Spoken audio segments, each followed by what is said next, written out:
We're in the southeastern part of Fairfax County, and we are at the Workhouse Art Center, a former prison that's also become a museum and a way of honoring women who've played such an important part of our history. The 19th Amendment wasn't actually adopted until 1920. And some women didn't get the vote actually until 1962, Native American women. So it's been a very long time coming. And so it is important for us to remember the fight that went on, the protests, the incarcerations, and ultimately they achieved their goal. But it wasn't without a lot of effort and a lot of heartbreak. And so we need to commemorate that because people today may think, oh yeah, we've always had the vote.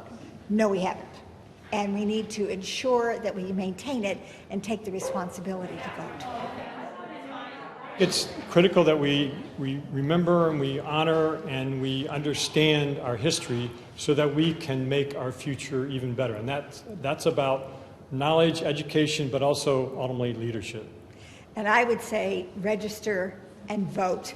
Vote in your local elections, vote in your state elections, vote in your national elections. They're all important. But as a local government office holder, I think the local level is where we make the most difference in your everyday life. So register and vote.